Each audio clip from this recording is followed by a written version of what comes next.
from the Daily Nayadiganta, a Bangladeshi newspaper. I have three questions, very short. First one is, have US any plan to open the GSP opportunity for Bangladesh?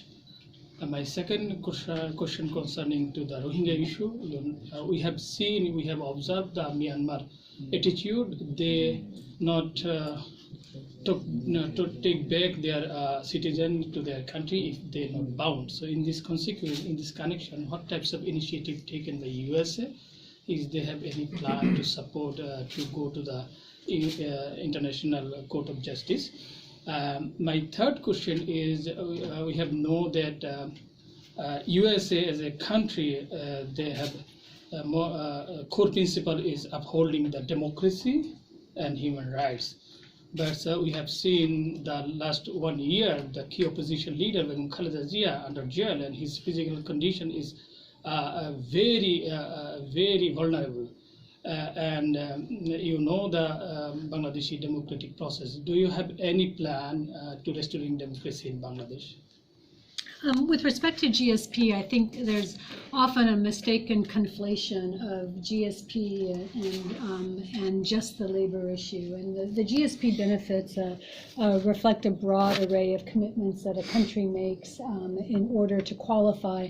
And GSP benefits do not extend to the textile sector. And so when I have discussions with Bangladeshi business people, as I did during my week here, the point I make is that the way we can most successfully increase exports is to work on, what kind of, high technology equipment, potentially can we sell to companies in Bangladesh in order to enhance the products that are being produced there. What can we do to create greater contacts between garment manufacturers in Bangladesh with markets in the United States as Bangladesh moves up the value chain of garment production? And then outside of the garment sector, I think that's where the real opportunity is for diversification of the trade relationship, and that's very much independent of GSP. And in taking advantage of the enormous growth that Bangladesh is experiencing, the fact that your country now has sufficient power and is building that power capacity that's very attractive for investors in manufacturing. So as companies are beginning to de-risk from China and are looking for alternative marketplaces, Bangladesh obviously is one of the natural places that they would turn to. So we look forward to having a full range of discussions, including under our Trade and Investment Framework Agreement, led by USTR, on the kinds of reforms, market reforms that are going to help attract increased trade and investment.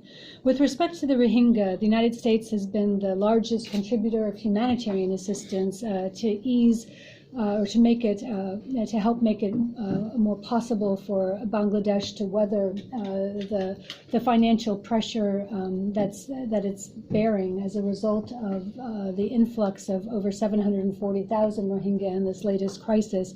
But at the same time, we've been very active in putting pressure on the leadership in Myanmar to engage in a dialogue with Bangladesh to implement the recommendations that were put forward under the Kofi Annan report.